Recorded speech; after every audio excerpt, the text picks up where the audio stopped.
पण मला कळत नाही, तुमच्यापैकी सगळी माणसं शिकली ना हो, शिकलेत ना, 10वी झालात, SSC झालात, 12वी झालात, ग्रॅज्युएट झालात, पण मला सांगा शाळेत तुम्ही कधी उशिरा गेला काय हो? शाळेत कधी उशिरा गेलेलात? मग त्या शिक्षणाने तुम्हाला असं काय दिलं? मग शिक्षणाने तुम्हाला असं काय दिलं? पोचतोय आवाज? आवाज पोचतोय का?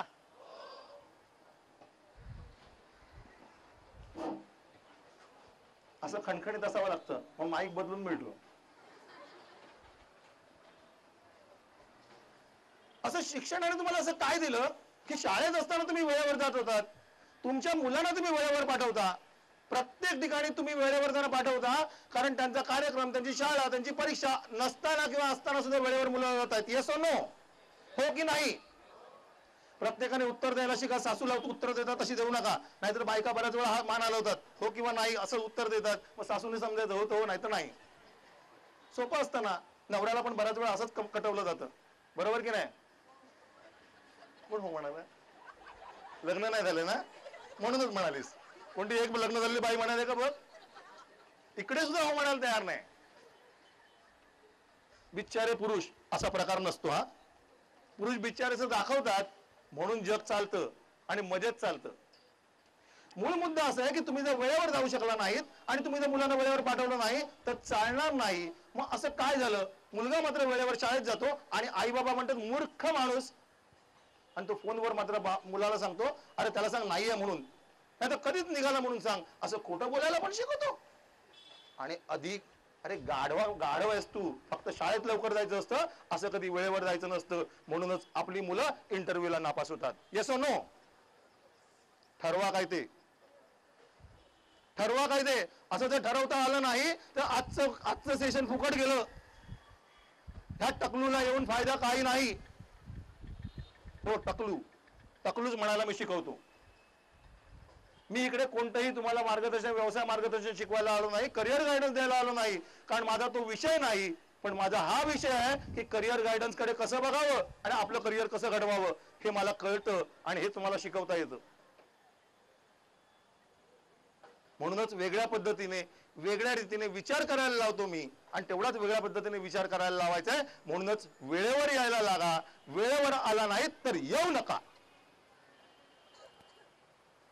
माझ्याकडे मी ट्रेनिंग प्रोग्राम घेतो, सगळ्या मुलांचे ट्रेनिंग प्रोग्राम घेतो. माझ्याकडे महिला येतात, महिला उद्योजक येतात, महिला गृहिणी येतात, सगळ्या जणी येतात, आणि सगळे पुरुष येतात, मुलं येतात, वेगवेगळे नोकरी करणारे व्यावसायिक येतात, ज्याला मी नोकर नावाचा व्यावसायिक म्हणतो, ते सगळे येतात.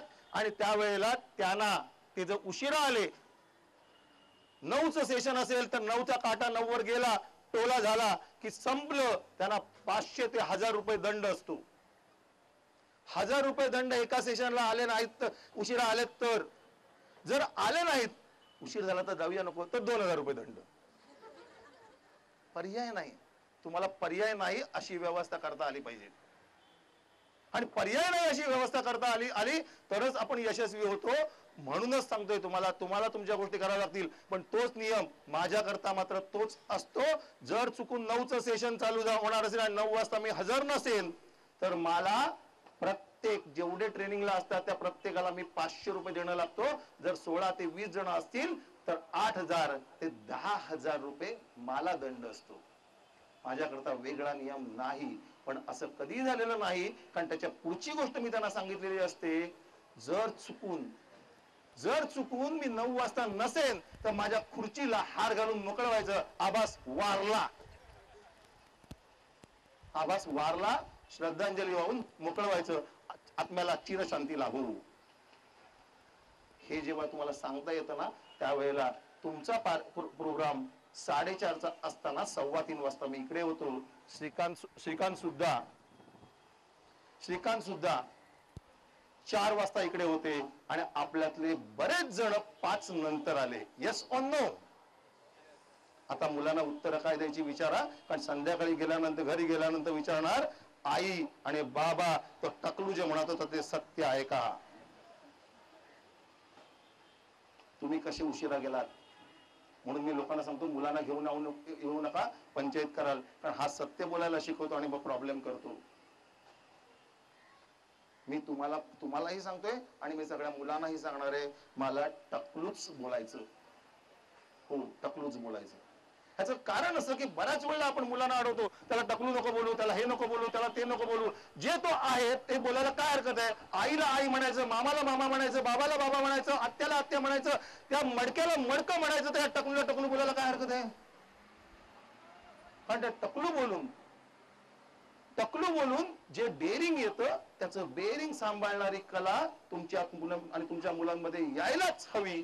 म्हणून मी त्यांना दिलेलं सामर्थ्य आहे, मी त्यांना दिलेला शब्द आहे आणि मी त्यांना शिकवलेली गोष्ट आहे की त्याने यशस्वी झालंच पाहिजे. आणि यशस्वी होण्याकरता त्याने टकलू म्हणायला हवं, कारण ते एकदा डेअरिंग आलं की बाकीचं काही लागत नाही. मी त्यांना सांगतो म्हणून बोलू नका, कारण तुम्हाला असं वाटत असेल जर आज त्यांना टकलू बोलायला दिलं नाही तर हळूच मागून टाकल्या हाक मारता तो. हे लक्षात ठेवा, कारण ह्या सगळ्या गोष्टी मी बघितलेल्या आहेत, त्या गोष्टींचा व्यवस्थित अभ्यास केलेला आहे आणि त्याच्याचप्रमाणे पुढच्या करिअरच्या दृष्टीने महिलांकरता वेगळे उपक्रम आहेत, माझ्या तरुण मुलांकरता वेगळे उपक्रम आहेत, जी मुलं कमी शिकलेली आहेत त्यांच्याकरता वेगळे उपक्रम आहेत. पण प्रत्येकाला मेहनत करायची इच्छा असायला पाहिजे. मला घरचं काम असतं म्हणून जमत नाही असं सांगणं मला पटणार नाही, कारण मी किती वाजता गेलो तरी 4:45ला सकाळी उठतो आणि 4:45ला उठतो. एवढंच नाही, तुम्ही मला कधीही फोन केलात, रात्री 1:30 वाजता, 2 वाजता, 3 वाजता, 4 वाजता, कधीही, कारण प्रत्येकाला प्रश्न अडलेले असल्यानंतर उत्तर माझ्याकडे 100% असतं असं माझं म्हणणं आहे. तर त्यावेळेला तुम्ही कधीही फोन केलात तर त्यावेळेला तुम्हाला उत्तर असं येणार, हॅलो बोला. चुकून उत्तर आलं हॅलो, समजा रॉंग नंबर, शक्य नाही. हे जे 100% सत्य आहे ते सत्य मी जाणतो, म्हणूनच तुम्हाला सांगू शकतो, तुम्ही तसे वागा. ज्या वेळेला मी 4:45ला उठतो त्यावेळेला मुलाला मला उठवावं लागलं नाही, तो 5ला उठून अभ्यासाला बसलेला असतो. कारण माझा मुलगा हा माझा आहे याचा विश्वास तुम्हाला देता येतो का? तुम्ही उशिरा येणार आणि मुलांना मात्र पहिलं यायला सांगणार. तुम्ही आल्यानंतर मागे सगळे बसणार आणि पहिली सीट मोकळी असणार आणि मुलगा मात्र पहिला आला पाहिजे. तो तुमचंच अनुकरण करणार ना? हॉस्पिटलमध्ये बदललेला नाही ना तो. जर तुमचाच मुलगा आहे तर तो तुमच्याप्रमाणे वागणार. तुम्ही जसे वागणार तसाच तो वागणार. ह्याच्यावर विश्वास ठेवा आणि ते तुम्हाला करता आलं पाहिजे. तुमच्या जगण्याच्या पद्धती बदला. मुलं बदलतील, तुमचं आयुष्य समृद्ध होईल आणि मग अभिमानाने सांगता येईल, तो माझा मुलगा ज्याला लोक सर म्हणतात. हे माझ्या आईला जर मला देता आलं तर मी जिंकलो. म्हणूनच माझी आई आज यशस्वी आहे की नाही मला माहिती नाही, पण आई म्हणून बघायला तिला अभिमानाने वाटतं की हा माझा मुलगा आहे आणि ती मजा आहे. मला माझ्यातली आई जोपर्यंत जिवंत आहे